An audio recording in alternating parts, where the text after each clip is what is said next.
Hola a todos, soy Mario Martín y bienvenidos a mi canal de YouTube.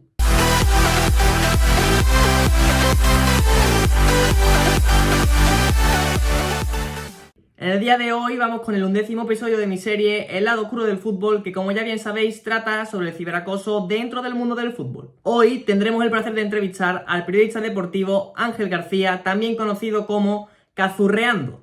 Antes que nada, recordaros que todas estas entrevistas están destinadas para mi TFG, que trata sobre el ciberacoso dentro del mundo del fútbol, que en mi canal tenéis una lista de reproducción creada con todos los episodios, y recordaros además que estoy subiendo las entrevistas poco a poco, ya que no podía subirlas antes por problemas de la universidad. También me gustaría animaros a que veáis el último episodio, que fue la entrevista a Juan López. Por otro lado, agradecer a Ángel García su tiempo, su predisposición y sobre todo su ayuda para poder elaborar mi trabajo. No olvides suscribirte, darme gusta, activar la campanita y seguirme en todas mis redes sociales para estar al tanto de todas las novedades y no perderte ningún vídeo. No me enrollo más y os dejo con mi entrevista a Ángel García, que ha sido muy completa y que de corazón espero que la disfrutéis tanto como yo. Para comenzar, Ángel, ¿qué te motivó a ti a ser periodista deportivo y cómo fueron tus inicios en la profesión? Bueno, pues yo empecé a hacer periodismo cuando no era ni periodista. Estaba en el instituto de aquella estudiando el antiguo BUP, que los jóvenes no lo conoceréis. E iba a tercero BUP y en un periódico de León, donde mi hermano ya trabajaba, me necesitaban un chico de los recaos, en el sentido de ir a ver partidos de fútbol base, niños de 15, 16 años que se cubrían los partidos. Y no tenían a nadie, y como sabían que a mí me gustaba, me dijeron que sí, me animaba. Y yo fui, no pregunté ni lo que me iban a pagar, es decir, yo fui porque me gustaba mucho. Y al cabo de unos meses me dijeron que me iban a pagar. Entonces, imagínate, con 16 años vas a cubrir partidos, te pagan dinero, estás haciendo algo que te gusta. Yo era un adolescente que estaba caminando sin suela porque iba por las nubes, me sentía... Era tremendo, y encima estaba cubriendo fútbol, que era el deporte que más me gustaba, que siempre me ha llamado más la atención de todos.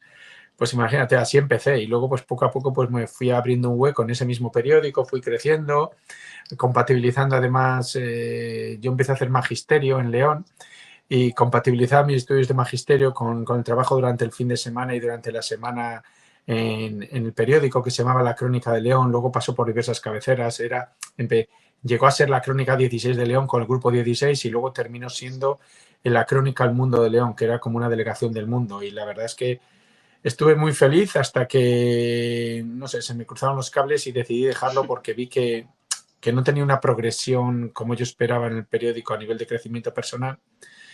Y como había hecho magisterio, pues me preparé las oposiciones, tuve la fortuna de empezar a trabajar, y a partir de trabajar como maestro fue cuando me volví a reenganchar. En ningún momento estuve sin practicar periodismo, porque seguía mandando artículos de opinión, seguía haciendo colaboraciones, iba a ver partidos, hacía cosas trabajando como maestro que no tenían que parecía que podían haber me podían haber servido para decir adiós al periodismo, pero no era tal, sino que seguía ahí enganchado. Y luego de repente pues fue venir para aquí, para el sur de España. Me di cuenta de que en Murcia estaba la Facultad de Periodismo, tenía la espinita sacada, y a primeros de los 2000 pues dije, pues me voy a meter a estudiar periodismo. Me puse a estudiar periodismo y me licencié. Por ahora es un título de grado, de aquello era una licenciatura, y eso, tengo la licenciatura de periodismo, y no he dejado de ejercer prácticamente desde el año 91. Quizás un impasse, un par de meses que no estuve yo todavía así con la cabeza como para tener muy claro hacia dónde iba a ir mi futuro, pero vamos, que prácticamente no lo he dejado. Llevo pues desde el 91, 34 años. Tengo 50 justos, imagínate. ¿Y de dónde nació esa pasión por el fútbol modesto, por así decirlo? Pues no es que sea una pasión del fútbol directo, sino que es donde está la raíz del nacimiento de lo que son las figuras, de lo que son las estrellas, de lo que es la élite. A mí siempre me gustó, cuando yo era chaval, yo vivía en León, entonces lo que cubríamos era fútbol modesto. Nosotros no teníamos equipos de primera división, ni siquiera de segunda. Teníamos segunda división o primera si nos acercábamos a Gijón, a Oviedo, a Valladolid y tal, pero siempre teníamos la Cultural o la Ponferradina, que eran los equipos que estaban en segunda B. Eran los primeros equipos, y eso lo cubrían las primeras espadas de deportes de la redacción. Entonces yo tenía que cubrir por los filiales, juveniles, división de honor y esas cosas. Yo siempre cubrí pues lo que era tercera división, y vamos, la verdad es que Desde aquella me enganchaba incluso mucho más, si tenía posibilidad de ir al filial o ir al primer equipo, me enganchaba mucho más ir al filial que ir al primer equipo, porque a mí siempre me ha gustado ver a los chavales, ver las canteras, ver los que prometen, los que se quedan, los que suben, los que bajan. Ahora estoy a punto de terminar el nivel 3 de entrenador, es decir, y no lo hago por entrenar, sino que lo hago por saber un poquito más, y siempre que puedo tengo la opción de ir a ver un primera, un segunda B, un primera ref, me voy a ver el primera ref, aunque la gente diga, eres un friki. No, es que al final, y sobre todo los jóvenes son los que van a llegar arriba, y ver fútbol y ver jugadores a un nivel de segunda o primera división que puedan llegar es muy sencillo. Lo chungo es comerte partidos de segunda ref o de primera ref y ver a chavales que digan, hostia, este tiene una pinta de cuidado, y a los 3 años está en primera y dices, jolín.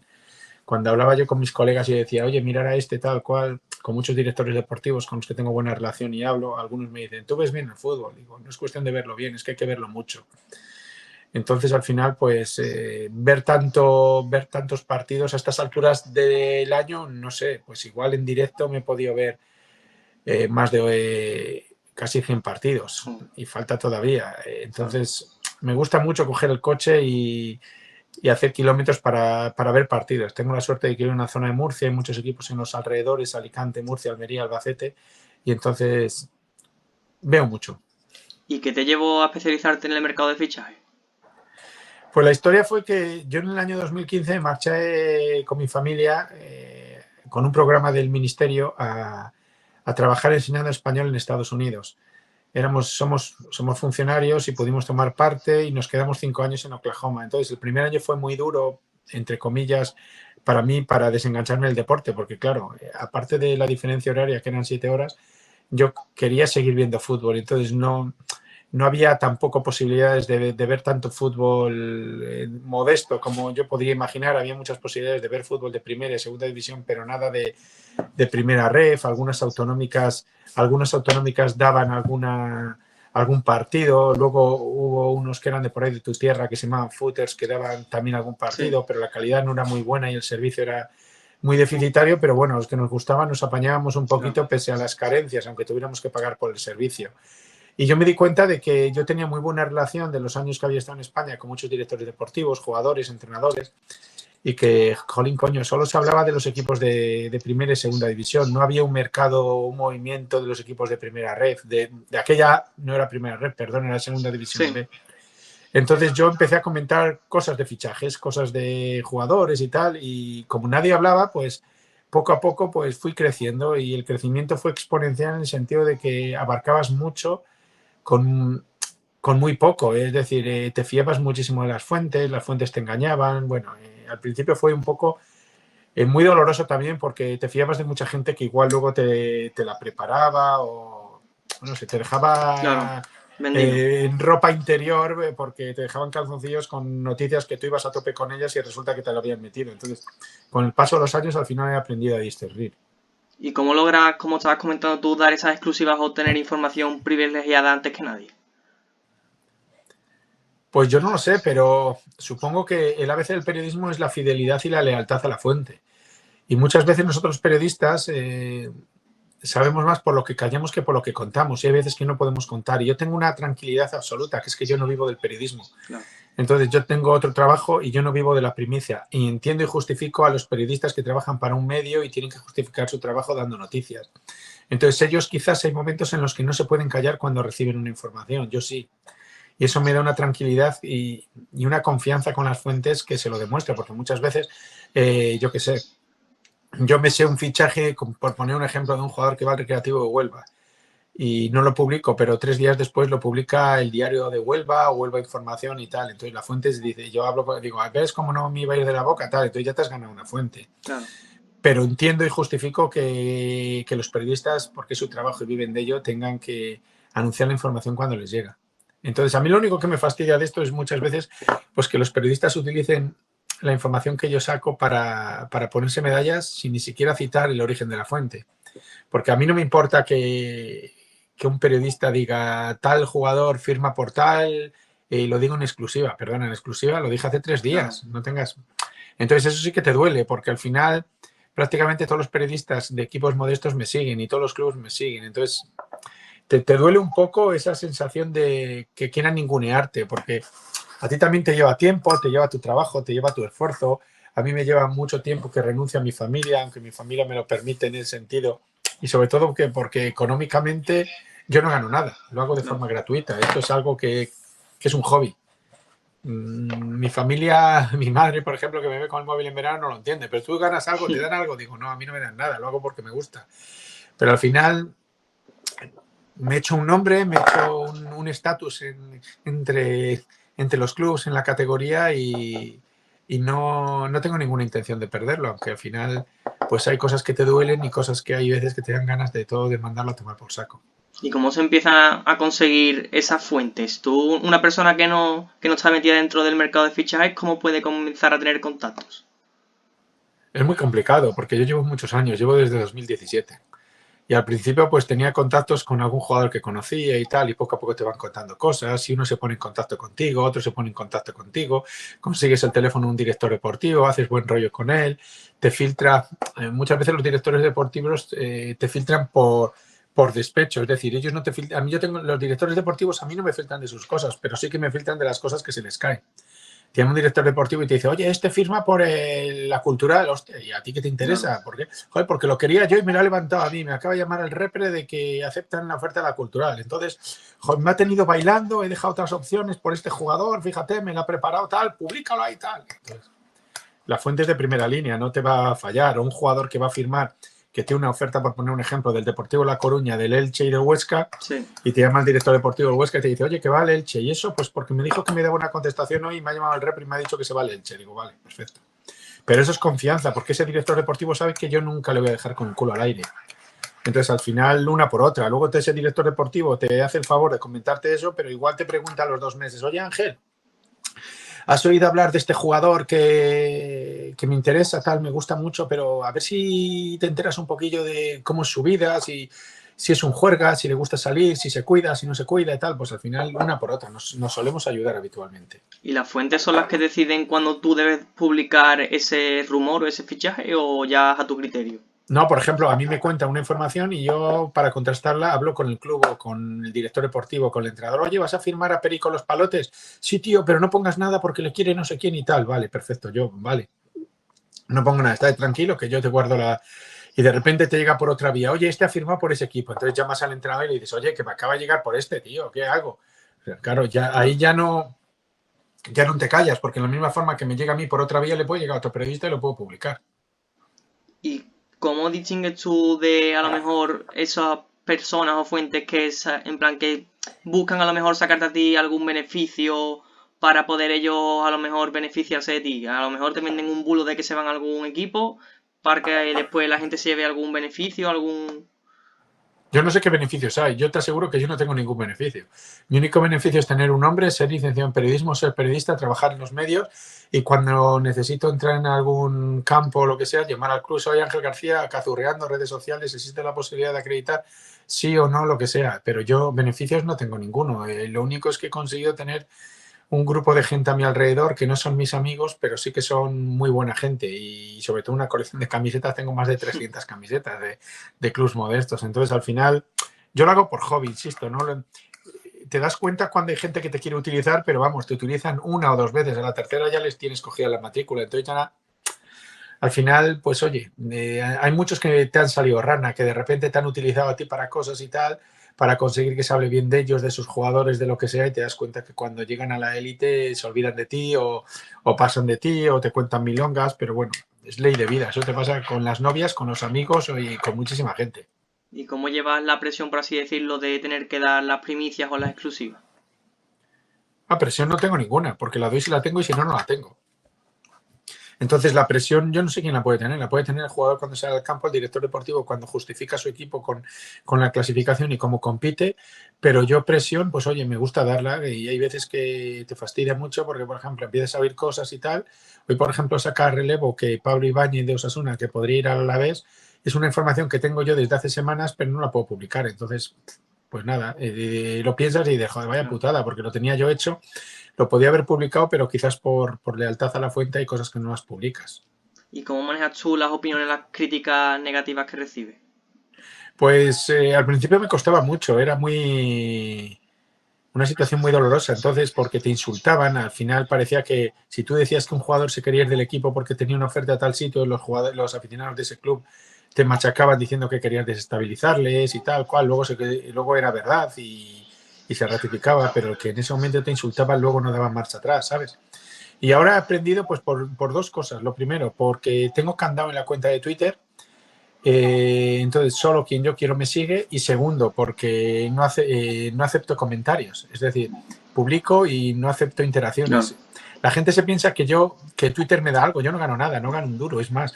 Y que busco retuiteos, likes, que busco mover los tweets. Pero si tengo candado, lo primero. Y lo segundo, si no acepto opiniones de nadie.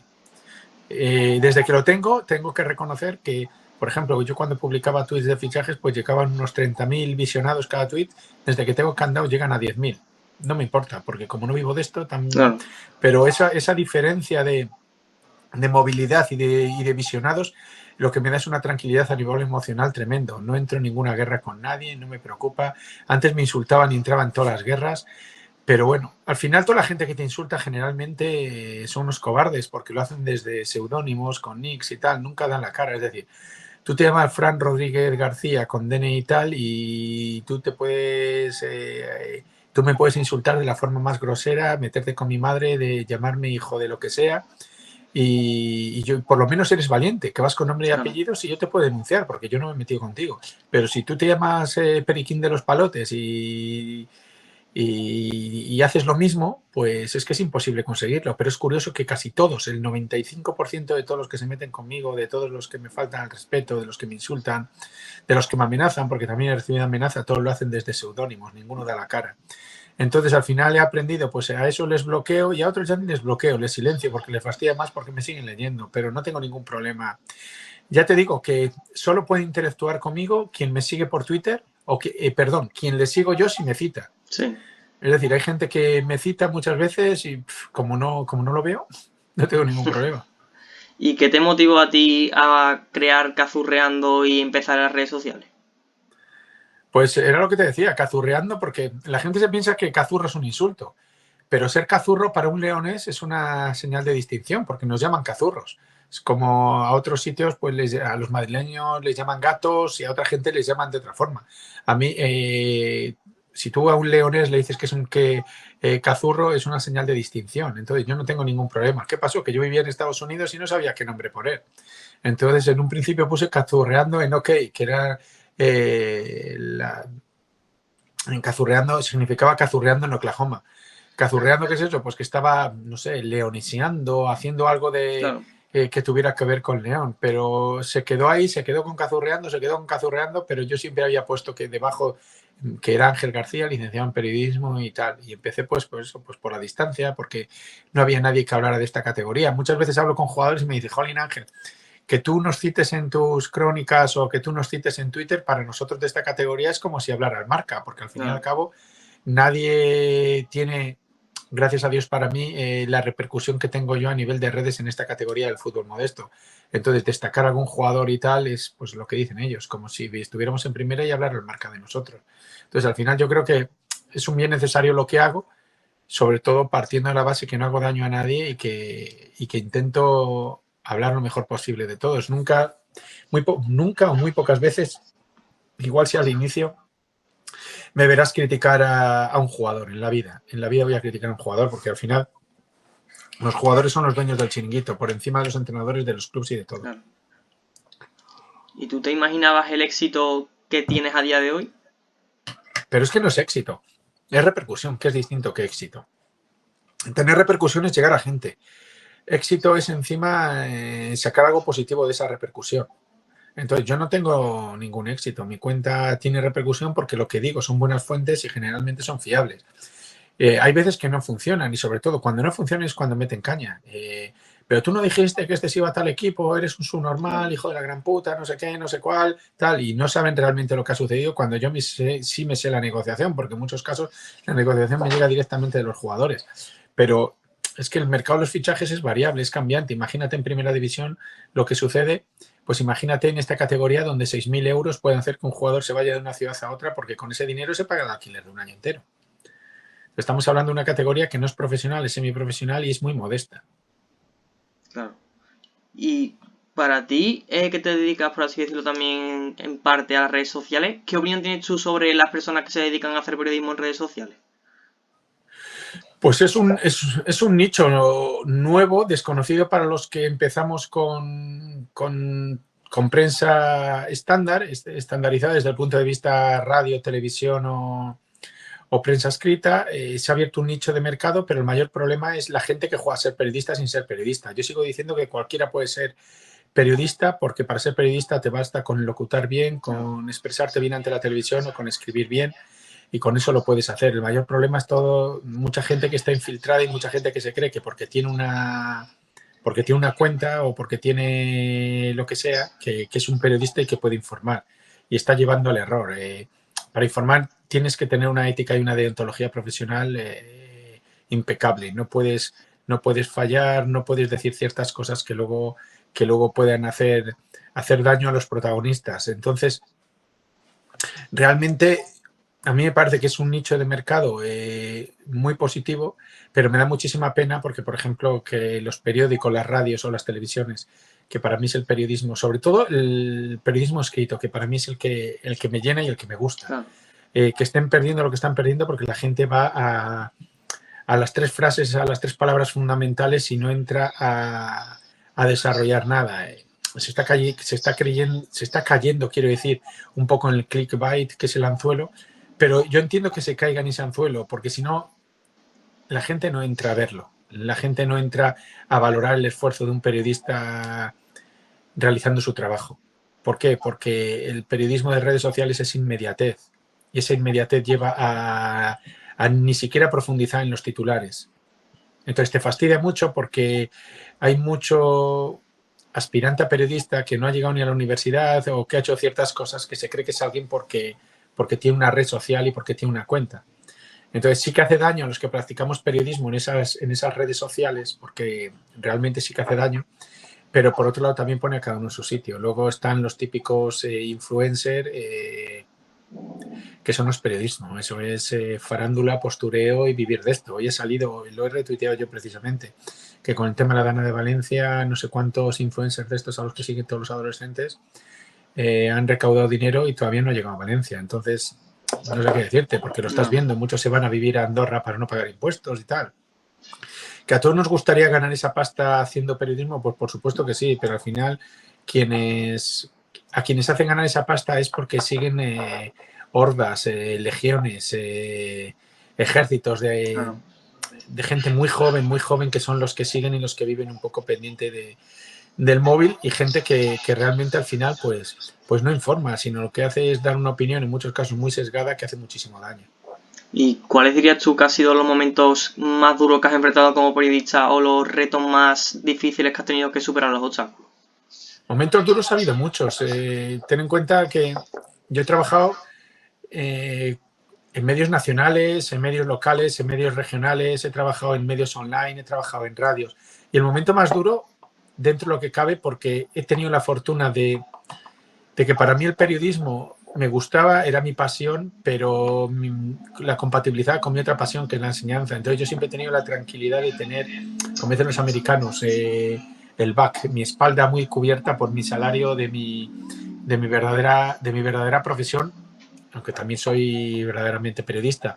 Entonces, cuando cierra un medio, que he visto cerrar a Público, donde yo estaba, he visto cerrar a La Crónica de León, donde también he estado muchos años, he visto cerrar medios donde han trabajado compañeros que se han dejado la vida, el alma, el esfuerzo, el sudor, lágrimas, todo porque eso fuera hacia adelante. Eso es muy doloroso, sobre todo porque te das cuenta que ahora los medios viven directamente asociados a la subvención de los organismos, ya sean de los ayuntamientos o de los organismos provinciales o regionales.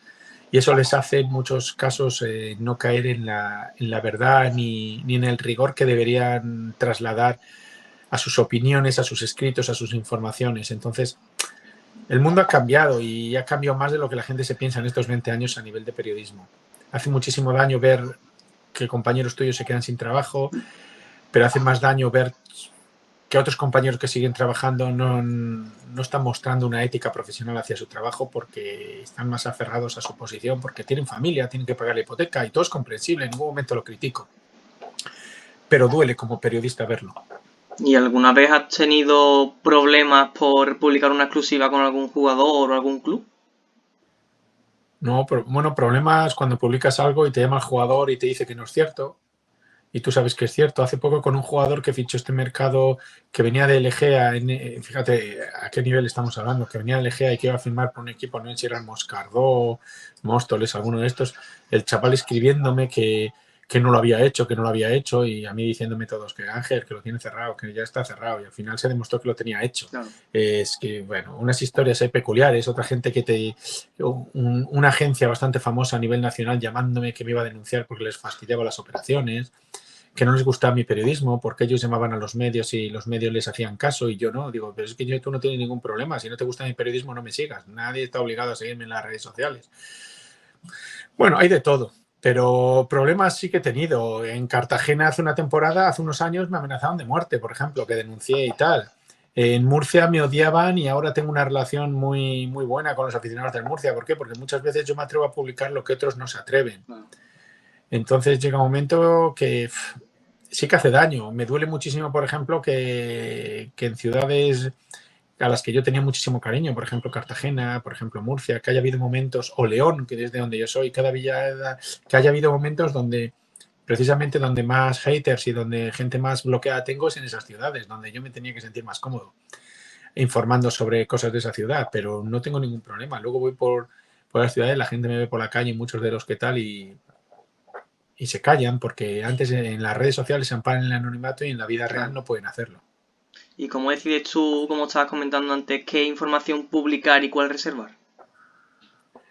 Pues depende, porque en verano todos los días sí que recibes 5 o 6 fichajes. Hay veces que quieres dosificarlos un poco, pero muchas veces te ha pasado que publicas 12 porque has dosificado alguno para sacarlo al día siguiente y lo has sacado otro, cuando tú lo sabías mucho antes. Entonces, al final, ya he decidido que según me llega fichaje que publico, intento contrastarlo y muchas veces no lo contrasto porque la fuente es de máxima fiabilidad. Entonces, hay veces que metes la pata y la gente te dice, oye, tal, ya, pero es que me lo ha dicho un tío que me ha pasado 17 fichajes. No. Es decir, también se puede equivocar.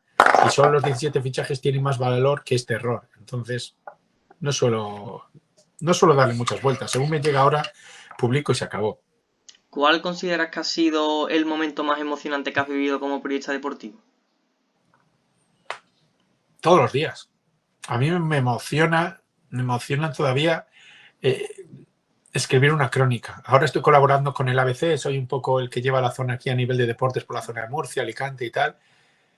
Y cada vez no que publico, a mí verlo publicado en el periódico me da igual, cada vez que lo escribo, a mí escribir me llena, me da la vida. Estoy colaborando también con un medio de León, con una columna de opinión que no tiene nada que ver con el deporte, un medio que se llama Heraldo de León.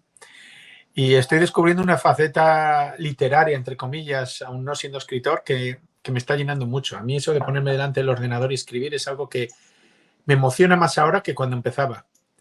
Y me flipa escribir, me flipa. Es algo que no sé. Todos los días aprendo algo, pero claro, aprendo porque no he dejado de estudiar y no he dejado de formarme. Es decir, yo todos los días me leo 3 o 4 periódicos, me leo las columnas de opinión, me leo las entrevistas de arte, de ingeniería, de lo que sea, si creo que me pueden aportar cosas. Y he aprendido mucho leyendo. Leyendo para un periodista que vaya a escribir es fundamental. Si quieres escribir, para aprender a escribir tienes que aprender a leer a los grandes. Y yo es algo que no he dejado de hacer desde que tenía 16 años. ¿Y cómo te surge también esa oportunidad de trabajar dentro de la jornada versus el Learning para hablar sobre la primera federación? Pues porque el dueño de la empresa, yo le conocía de hace años porque fue uno de los accionistas de la Balompédica Linense y yo conocía gente, pues conoces a gente en todos los clubs y un día le conocí y en persona y tal, y mantuvimos el contacto y de vez en cuando hablábamos y tal, cuando dejó el Linense, la Balona, quiero decir. pues seguimos en contacto y hemos tenido siempre buena relación. Y este año pues me lo propuso, me dice, oye Ángel, voy a patrocinar la Liga de Primera Red. Me gustaría que, joder, colaboraras con nosotros y tal, que me hace ilusión. Y yo empecé a colaborar con ellos. Empecé a colaborar porque era Juan, porque era un tío al que yo le tenía muchísimo respeto y él me respetaba muchísimo también a mí. Y cuando empecé a colaborar, no llegamos a un acuerdo ni de dinero ni nada, ni se habló de dinero. Es decir, yo empecé a colaborar y un día hablamos, oye, pues podíamos establecer una cuota y tal, ¿qué te parece? Tal, cual, venga, sí, ¿cuánto? Tal, cual, pap. Es decir, nunca he discutido con él, no es mi amigo porque yo amigos al final, todos tenemos nuestros 3 amigos que se cuentan con los dedos, pero es un tío al que yo le tengo muchísimo cariño, muchísimo respeto y es un tío que está haciendo las cosas bien y, oye, pues yo disfruto mucho haciendo ese programa porque además me permite ver muchos partidos en directo de esta categoría. Me siento obligado, no puedo fallarles en el sentido de que yo antes me veía muchos de segunda red. Yo priorizaba lo que había en la zona y lo iba a ver. Ahora priorizo lo que hay en primera red y lo voy a ver. Entonces, me siento obligado a hacerlo bien porque me considero un profesional y lo segundo, porque recibo algo de ellos y lo tercero, porque no les puedo fallar. Entonces, ya no es ser bueno y lo intentas, es parecerlo. Claro. Y para eso tienes que ver partidos, tienes que moverte, tienes que desplazarte y tienes que hacer un montón de cosas que al final yo las disfruto, pero por la tranquilidad de que yo luego llega el lunes y me voy a mi colegio a trabajar. ¿Y cómo ves tú el futuro de Primera Red? Hombre, es una categoría muy bonita, pero no sé si decir que Rubiales la dejó en los andamios, con un andamiaje que le falta todavía bastante, porque se habló de muchísimas cosas, de unos límites salariales, se habló de unos campos que tenían que ser de hierba natural, con unas condiciones lumínicas tremendas, con unas instalaciones que tal. Se habló de muchas cosas que no han llegado. Pero hay que reconocer que la categoría es preciosa, que está más cerca de la segunda división que de la segunda B de antes, que los equipos que están en playoff en la parte de arriba podrían competir por la permanencia en segunda de forma muy clara. Y que nos hace disfrutar todos los días a todos. A mí me parece que es una categoría que, es más, yo hubiera hecho algo que hubiera levantado mucha controversia, que sería una categoría, lo primero, una sola primera red, con 20 equipos, sin filiales, el que hubiera ocasionado que hubiera una segunda red más fuerte. Sí. Y entonces, en la segunda red sí que podías hacer 2 grupos de segunda red y una tercera con más. Pero yo en primera red hubiera dejado solamente una categoría. Porque hubiera sido bestial. Pero entiendo que hay muchos equipos de muchas ciudades que se hubieran visto relegados Claro. a jugar en una cuarta, quinta categoría. ¿Y cuál es el equipo que más te ha sorprendido esta temporada? ¿De qué categoría? Primera Red. Futbolísticamente, la primera vuelta en la Antequera fue impecable. Me encantaba verla. Fue tremenda. La Cultural Leonesa también, pero es que la diferencia entre la Cultural Leonesa y la Antequera es que la Cultural está en esa primera posición por un mérito propio muy evidente, pero también por mucho de mérito de todos sus rivales. Es decir, todos los rivales de la Cultural no han sido los regulares que se esperaban, ni Ponferradina, ni Nàstic, ni Andorra, que eran los equipos que estaban hechos para estar arriba. Entonces, la Cultural, aprovechando sus armas, es el único equipo del Grupo 1 que ha hecho lo que tenía que hacer. Y por eso está ahí, ¿eh? No le quiero quitar ningún mérito. Claro.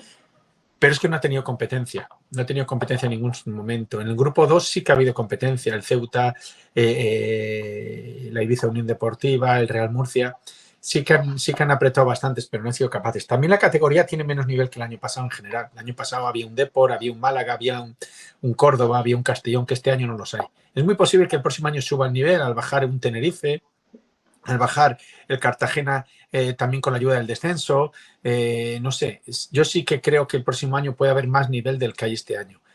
Pero sorpresas, yo siempre hablo de sorpresas a nivel futbolístico y insisto, me ha gustado mucho cómo ha jugado la Cultura en el Grupo 1 porque en medio del campo para adelante tienen dinamita y me ha gustado mucho la Antequera porque practicaban un fútbol estupendo, era maravilloso verles jugar.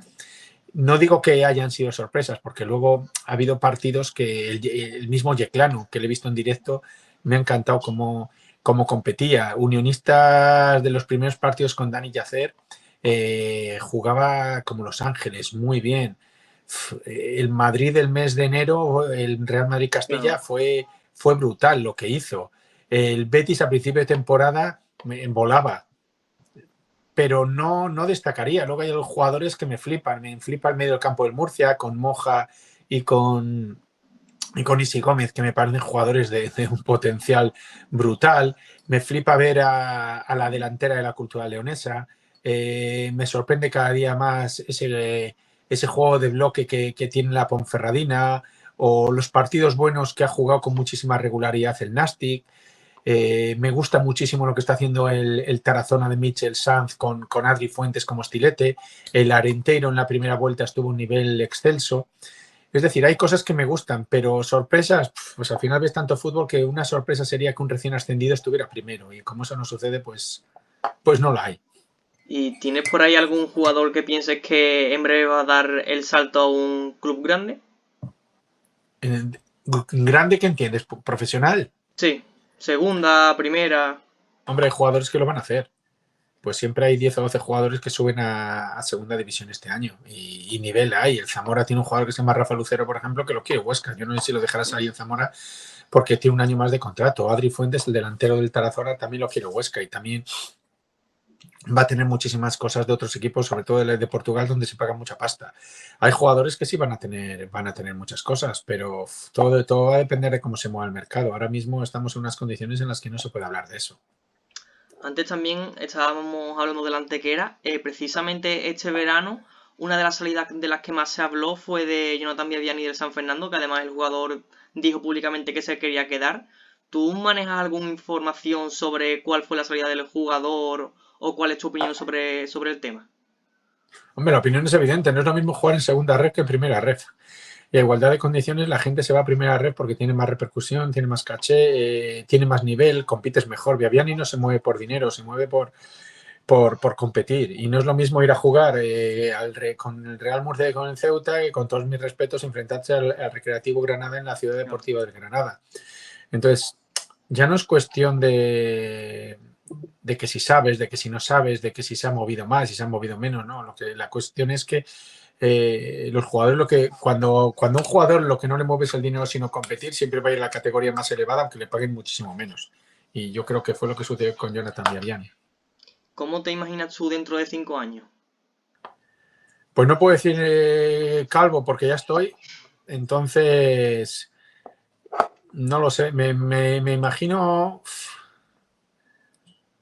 Es que es una pregunta muy difícil. Me imagino que seguiré siendo muy feliz con mi mujer, viendo a mis hijos en la universidad, siguiendo disfrutando con el fútbol.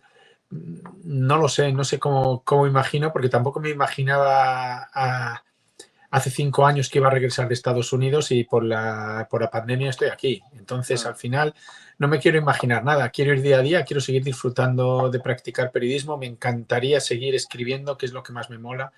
Que me llamen muchos medios, que me digan tal, independientemente de la pasta, del dinero y tal, es mi pasión. Entonces, el día que pierda esa pasión por practicar periodismo, por escribir o por enseñar, por ser maestro, que también es una pasión que tengo ahí, tengo la suerte de compartir las dos, pues el día que pierda esa pasión, pues no sé, me dedicaré a la caza del caracol o alguna otra cosa. Pero salir del fútbol no es tan fácil. Se pueden dejar las drogas, pero no el fútbol. ¿Y qué consejo le darías tú a aquellos jóvenes que quieren dedicarse al periodismo? Pues no sé, que estudien otra carrera, básicamente, porque el periodismo está muy complicado, y sobre todo a nivel económico ahora mismo es un lastre. O tienes unos padres que te permiten seguir formándote hasta que tengas 30 años haciendo máster, idiomas, un montón de cosas, o tal como está el periodismo ahora mismo, es un pozo sin fondo donde no hay salida. Los 4 gallos están ganando muchísimo dinero, pero luego todos los pollitos malviven para intentar alimentarse. Es impresionante porque la gente realmente no sabe lo que ganan los periodistas que están en Marca, en el AS, en sitios así, pero quitando las 4 firmas importantes, malvivir es un problema cuando has gastado muchos años de tu vida formándote, cuando es una pasión lo que estás haciendo. Y es una faena, es una faena. A mí no me gustaría que mis hijos fueran periodistas, ninguno de los dos. No me gustaría, porque veo que es un oficio que muy precario habitualmente, muy precario, porque realmente no no vas a poder vivir de eso. Aquí en Murcia, por ejemplo, tenemos 2 facultades de Ciencias de la Información donde salen, pues no sé, 80, 100 licenciados al año y no hay trabajo para todos. Claro. Y ya no es cuestión de que seas bueno o seas malo. Por ejemplo, a los periódicos ya no les interesa que seas bueno o que seas malo. Lo que les interesa es salir porque van cerrados con 10, 12 páginas de publicidad institucional. Entonces les da igual que la noticia la firme un periodista o que venga de agencias. Al final ellos lo que necesitan es salir, tener el periódico en el kiosco, aunque apenas la gente lo vaya a comprar, aunque apenas la gente lo vaya a ver. Y entonces prefieren contratar becarios. Contratamos un becario, un contrato, 600 euros al año, el chaval piensa que está haciendo currículum, que es cierto que lo están haciendo, pero cuando llega la hora de hacerle fijo, pues, oye, no, mira, ya no se puede hacer fijo. ¿Por qué? Porque van a meter a otro en la rueda, que va a ser otro práctico. Entonces, al final, o eres muy bueno haciendo algo muy, muy, muy bueno, y aun siendo muy bueno, te tienes que plegar y tienes que doblar ante ciertas cosas que no te gustan, o si no, vivir del periodismo ahora mismo es una quimera. Es una situación muy complicada, más de lo que la gente se piensa. Y Ángel, en tu experiencia, ¿cómo describirías el impacto del ciberacoso en tu vida diaria? ¿Te afecta mucho los comentarios negativos que recibes? Hombre, no es agradable que, por poner un ejemplo, que se caguen en tu madre, ¿me entiendes? Claro. O que te digan cosas de forma despectiva, porque a mí me pueden llamar calvo, pero al final es una definición de mi aspecto físico. Pero ¿sabes cuándo te dicen calvo para definirte y cuándo te lo dicen para insultarte? Entonces llega un momento en que sí que te fastidian ciertas cosas. ¿Qué hacía yo al principio? Yo al principio entraba al trapo, ahora no. He aprendido a no entrar al trapo, tengo una paciencia infinita y no se iba bien porque cuando incluso me amenazaron y tal, que me iban a pegar una paliza y cosas así en Cartagena y todo esto, pues yo fui a la policía y realmente no se sabe nada de aquello y ya fue hace 5 años. La persona que lo hizo o la cuenta que lo hizo, lógicamente anónima, desapareció desde el momento en que yo publiqué en internet la denuncia. Entonces llega un momento en que, ¿cómo se lleva? Pues se lleva. Al final son cosas que suceden, como pasa en muchos sitios donde las fuerzas de seguridad del Estado no son bienvenidas y también les insultan. No sé, es que al final es la vida misma.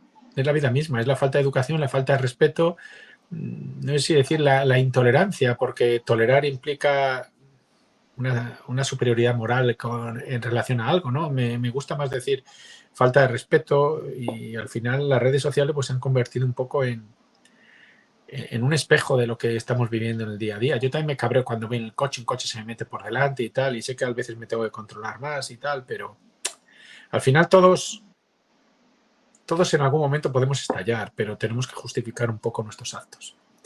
Y tú no puedes realizar ciertos actos que son perniciosos o que son negativos, que pueden afectar a otra persona amparándote en un anonimato que sabes que te va a defender. ¿Y recuerdas algún caso de ciberacoso que te haya afectado especialmente? Jolín, pues con lo que te estoy contando, De cuando me Cartagena.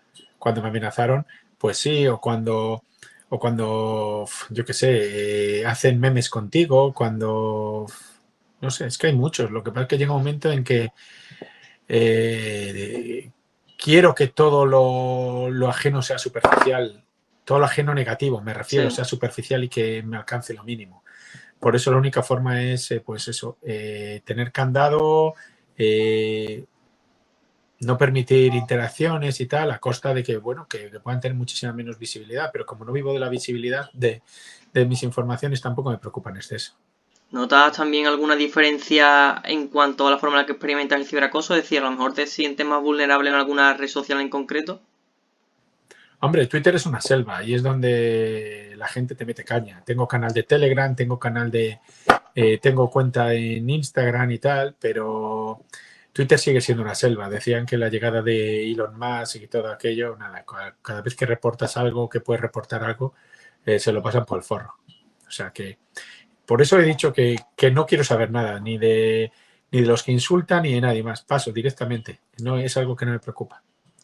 ¿Y crees que es inevitable a lo mejor que las personas que tengan una presencia en red, especialmente en el mundo deportivo, sufran ciberacoso?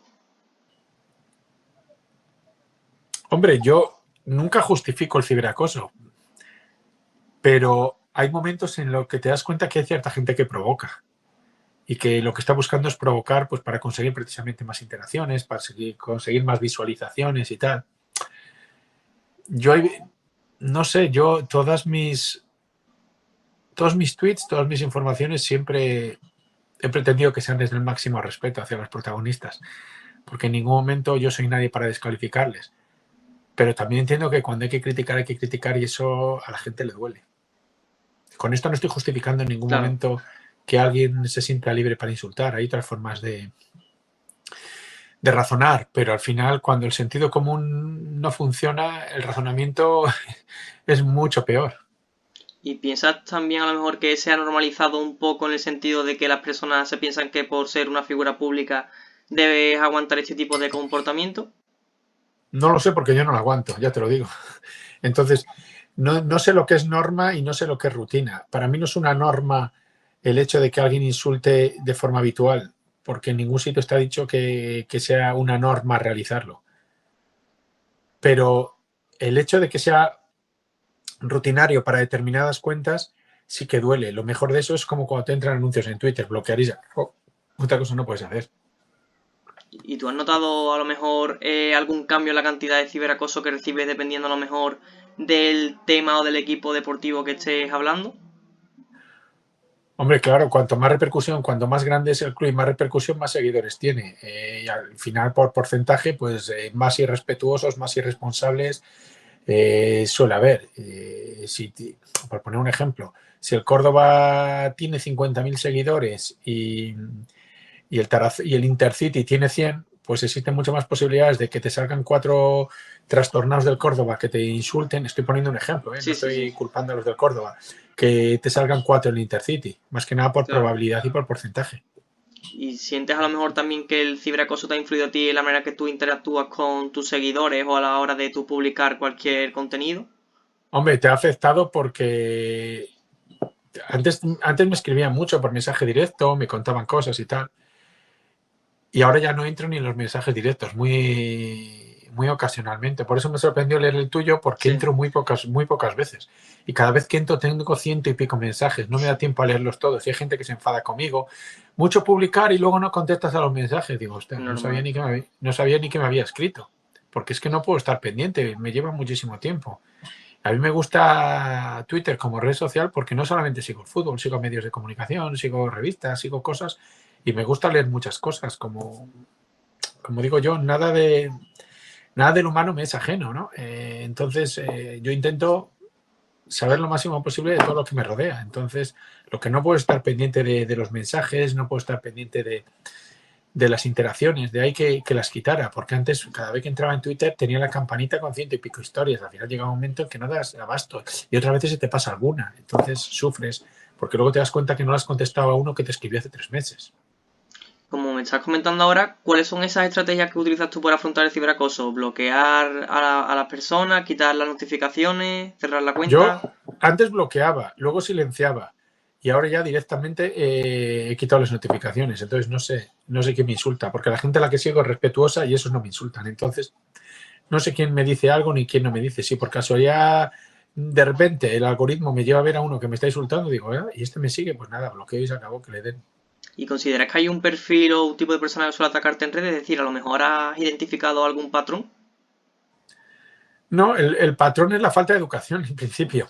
Y el segundo, pues un poco esa sensación de ser irrespetuoso. Luego he conocido a algunos en persona que son acomplejados, que se minimizan físicamente cuando te ven porque se dan cuenta de que han metido la pata.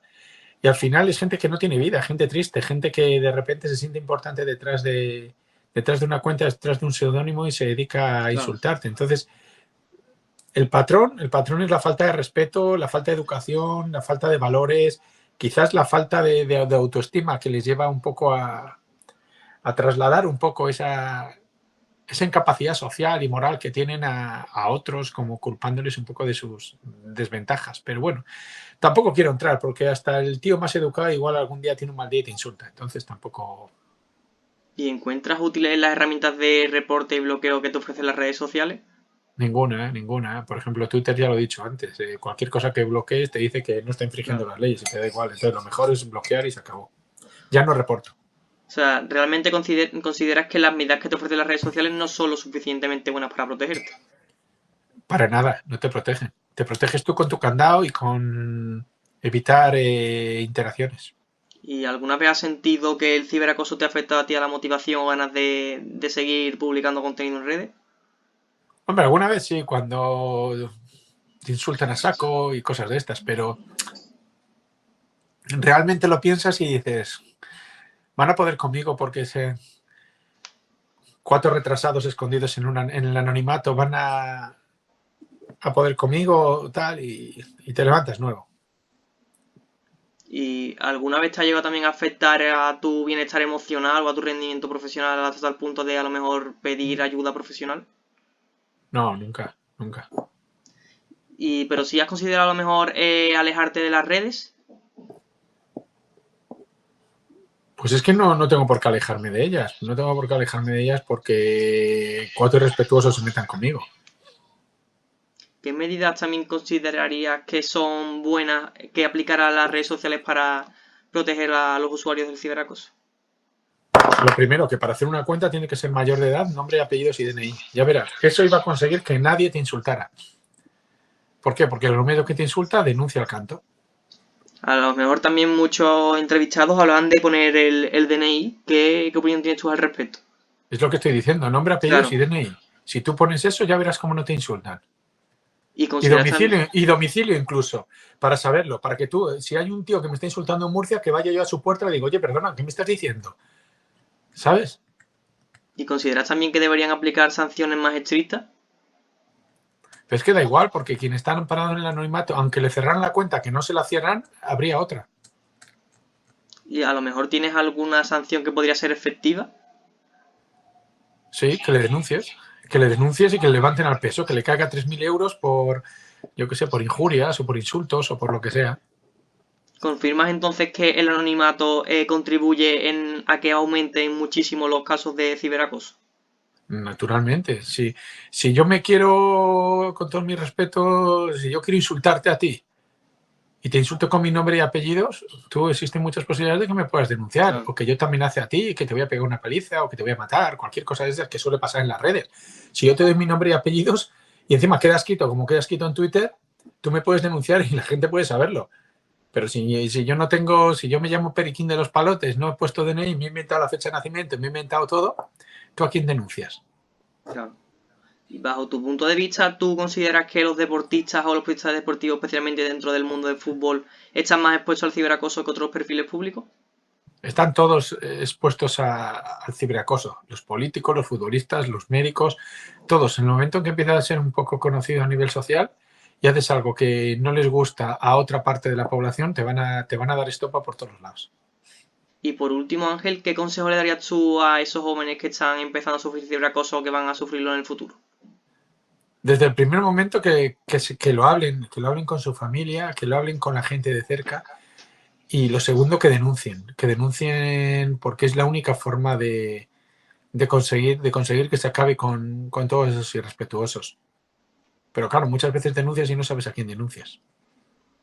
Pues listo, Ángel, eso sería todo. Muchísimas gracias por tu tiempo, tu predisposición y sobre todo por tu ayuda para realizar el TFG. Nada, lo que necesites ya sabes.